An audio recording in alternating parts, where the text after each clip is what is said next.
Hey girls, I came to an incredibly funny realization a few weeks ago, and I've been joking about it with my boyfriend ever since. I am literally a living stereotype. That ties into the skit from the beginning where I was eating the Doritos and drinking the Monster, because I'm literally 3 for 4 when it comes to being the typical online gamer. So to start, I really like Call of Duty. I play Call of Duty a lot. I've actually played it since 2006. And lately I've been playing and enjoying Modern Warfare 3 a lot, particularly ranked, because I really like ranked. I don't like public matches. Like I've explained in the past, public matches stink really bad, but ranked is a lot of fun. I also like zombies, and I kind of like Warzone. I just don't like all the stupid stuff that's in Warzone, but I like ranked the most because it's definitely the most serious and sweaty game mode, and I like taking games seriously. So yeah, I've been playing a lot of ranked lately, and I've also been enjoying a bunch of Monster while I play, and in between matches I've been snacking on Doritos, and it's just like, how does the stereotype go? Oh, look at this typical gamer eating Doritos, drinking Monster, and drinking Mountain Dew while playing online games and raging at them. If I drank Mountain Dew, I would literally be this stereotype completed. Like there would be no question about it. The only problem is I don't like Mountain Dew. Like, I don't really like soda in general. I do like Sprite, but I don't drink Sprite too often because it makes my stomach hurt. Which is funny because everyone I know who talks about Sprite says that yes, Sprite is good if you have an upset stomach. Like if you have a tummy ache and you drink Sprite, that will help with it. Not in my case. Literally every time I drink Sprite, my stomach starts to hurt. And you know, hurt bad. Something that does differentiate me from the typical gamer stereotype is I like to drink water. Water is definitely my preferred drink. I'm a certified hydro homie, and I'm proud of that. I drink lots of water. I've drank a lot of water ever since I passed a kidney stone when I was 14. Kidney stones are the worst pain you can experience on the entire planet. Okay, except maybe for childbirth, and maybe tooth pain, and getting kicked in the private parts.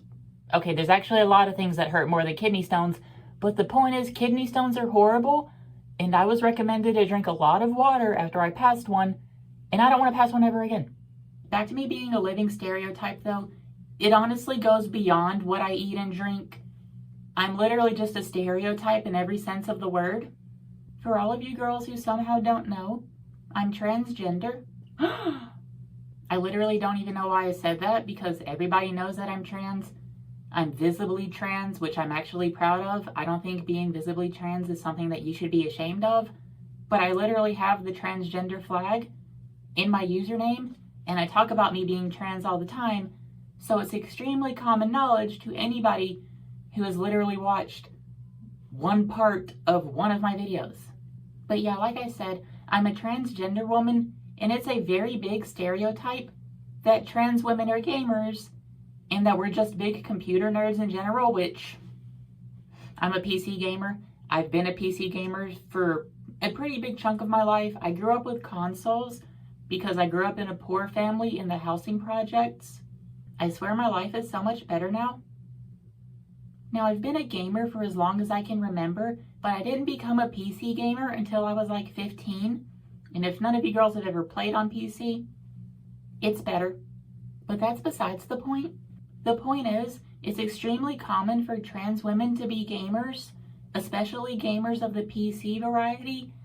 And it makes perfect sense because we're not treated that great in real life. So it only makes perfect logical sense that a lot of us would retreat into the virtual world and just play games. Games literally tell you, hey, you're doing a good job. Keep going. While real life just steps on you and tells you that you're trash. You see, the thing is, that actually applies to every single human on the planet.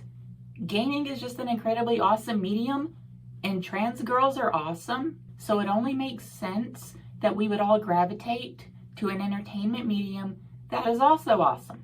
But to drive the stereotype point home, my favorite video game franchise is Fallout. In case you've never seen these memes before, the general gist of them is that Fallout is a game for transgender people. It's our franchise, and we don't want cis people playing it. Now, I'm clearly just joking about that. Fallout is literally a game for everybody.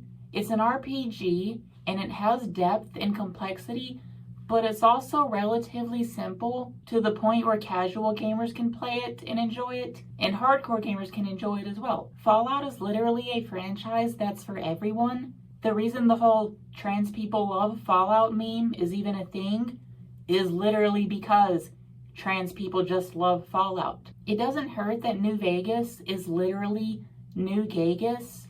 You can have a straight character, you can have a gay character, or you can have a bi character. Variety like that is awesome. New Vegas also just has some of the best gay characters in all of gaming. And there are also both male and female prostitutes in the game. This might not sound too revolutionary nowadays, but you have to remember that New Vegas came out in 2010, which was pretty much the peak of when the term gay was used as an insult. I remember being in middle school and the word gay was something that was used to describe pretty much anything that anyone thought was stupid or bad. And let me tell you girls, I do not want to go back to those days. That's a big reason why I describe myself as gay, even though I'm in a straight relationship. During my preteen and teen years, I grew up deep in the closet, and I was terrified at the prospect of being outed as a person who liked guys, and I really don't want to go back to that period. I know it used to be so much worse for us before the 21st century, but I'll never forget growing up in the late 2000s and the early 2010s, and just hearing the people around me talk about gay people like we were some kind of plague or just like detriment to humanity. We're literally human beings.